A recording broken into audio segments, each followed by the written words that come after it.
Et salut à tous, on se retrouve aujourd'hui pour une nouvelle vidéo où je vais vous présenter 10 conseils pour devenir plus fort sur Rocket League. Alors il y aura un peu de tout, on va commencer par les meilleurs settings et ensuite je vais vous montrer plusieurs mécaniques qui sont indispensables à connaître pour progresser sur Rocket League. Tout au long de la vidéo, vous pourrez avoir une petite manette où vous verrez les touches que j'effectue en direct. Donc n'hésitez pas à replay la vidéo, revenir un petit peu en arrière et regarder cette fameuse manette pour essayer de reproduire les touches dans les bons timings. Alors la première chose que je vais vous conseiller de faire, ça va être d'aller dans l'onglet paramètres et on va commencer par l'onglet jeu.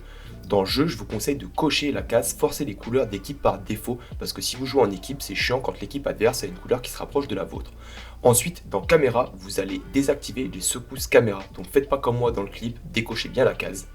Ensuite, vous allez mettre votre champ de vision à 110 et pour le reste des paramètres, je vous conseille de tester les miens qui sont plutôt pas mal et notamment mettre la vitesse de transition à 1,70. Ça va tout simplement changer quand vous appuyez sur votre touche caméra ballon, caméra fixe, la vitesse de transition. Et pour ma part, j'aime bien que la vitesse soit rapide pour prendre les infos rapidement. Ensuite, dans commandes, je vous conseille de désactiver les vibrations de la manette. Pour le reste des commandes, c'était des commandes que j'avais calquées sur un joueur pro à l'époque et je ne les ai pas changées depuis, je trouve que c'est plutôt pas mal.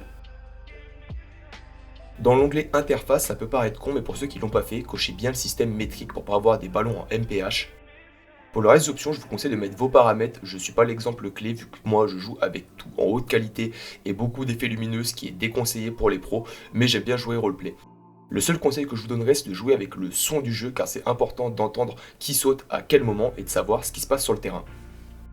Alors deuxième astuce, le power shot. Alors pour effectuer un power shot, il va falloir tirer et toucher le ballon sur une frame particulière, celle-là, juste après le rebond. Et on peut voir que là du coup j'ai réussi à en faire 2 d'affilée et on voit bien sur quel frame je viens toucher le ballon. Ça permet de mettre des tirs vraiment forts. Alors ensuite je vais vous montrer comment aller chercher un ballon à hauteur de lucarne. On va d'abord effectuer un premier saut, utiliser un peu de boost et venir utiliser le deuxième dash pour venir frapper ce ballon. Ça peut être utilisé lors de vos tirs et lors de vos 50 aussi.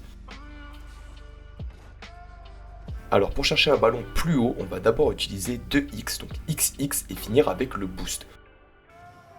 Pour un peu plus d'optimisation, vous pouvez mettre un petit coup de tonneau aérien sur la fin pour venir donner de la puissance à votre tir. Donc on reprend, on voit bien que je pars, je fais mes 2x en l'air et qu'ensuite je viens compléter avec le boost. Vous pouvez aussi sans vitesse utiliser 2x juste après un rebond de balle pour essayer de la poursuivre en l'air. N'hésitez pas à mettre un replay et à regarder la manette qui est sur le côté pour avoir les timings de touche. Allez, on enchaîne maintenant depuis les murs. Alors vous pouvez tous faire X sur un mur. Si vous pouvez faire X, vous pouvez aussi faire X et vous redresser avec le tonneau aérien. Et si vous pouvez faire ça, vous pouvez faire X, vous redresser avec le tonneau aérien et mettre du boost. Et bravo, vous avez fait 90% du boulot. On va essayer maintenant avec une balle. Là du coup, on va voir que je vais légèrement décélérer, sauter, me retourner et finir avec du boost. Là en l'occurrence, ça sera plus pour faire une passe. Vous pouvez aussi directement essayer d'aller chercher les cages en amenant le ballon jusqu'au but. Et vous pouvez aussi effectuer un dash pour essayer de tirer directement. L'option 1, 2 ou 3 va être situationnelle en fonction de ce qui se passe sur le terrain.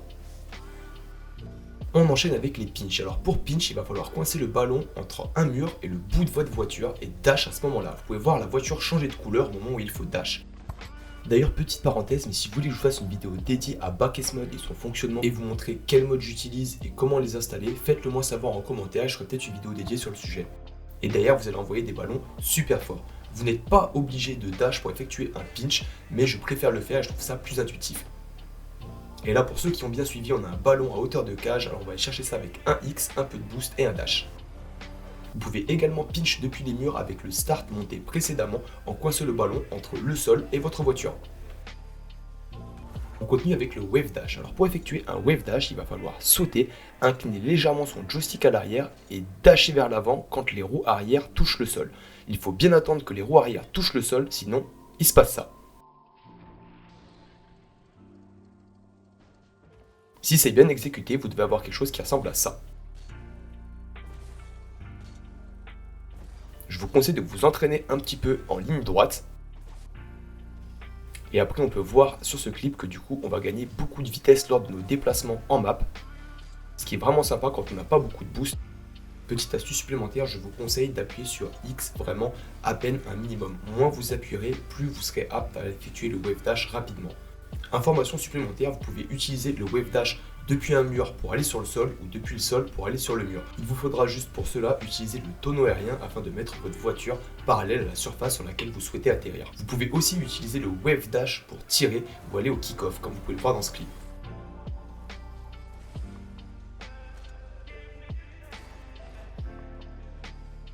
On continue avec le squishy dash qui va vous servir à, au lieu de rester en crabe dans les cages adverses, à pouvoir repartir vite de cette position ou alors à sauver des ballons depuis vos cages. Alors pour effectuer ce mouvement, ça va être simple, on va appuyer sur R2 droit dans les cages, c'est tout simple.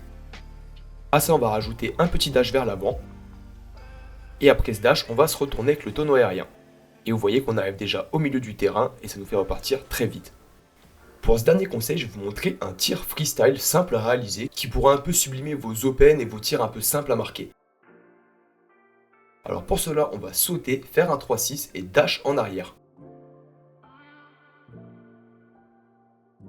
Et vous pouvez voir que du coup, exécuter en jeu, ça peut être plutôt stylé, notamment quand c'est des ballons qui sont simples et qui sont sûrs de rentrer, ça sublime un petit peu un open net plutôt que de le marquer en tout droit.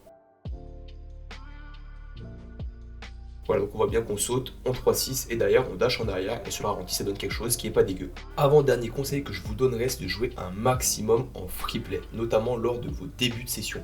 Vous faites 5 à 10 minutes de free play où vous tentez un peu tous les ballons possibles et imaginables, des aériennes, des pinch, des air dribbles, de partir depuis les murs, partir depuis le sol. Vous pouvez aussi utiliser l'option intercepter des tirs pour vous choper au gardien. Alors si vous appuyez une seule fois, ça va vous mettre des balles assez simples. Mais si par contre vous envoyez une fois le ballon en l'air et que vous tirez, ça commence déjà à vous mettre des patates un peu plus dures à arrêter.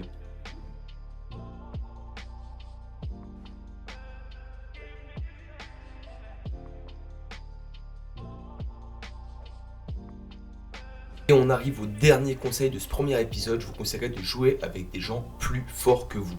Ça peut paraître contre-intuitif, mais jouer avec des gens plus forts va vous forcer à sortir de votre zone de confort et par conséquent tenter de nouvelles mécaniques et des choses que vous n'auriez pas faites. Pour ma part, je suis classé aux alentours du Diamant 3 Champion 1 et depuis peu, je joue beaucoup avec un pote qui est aux alentours du C3.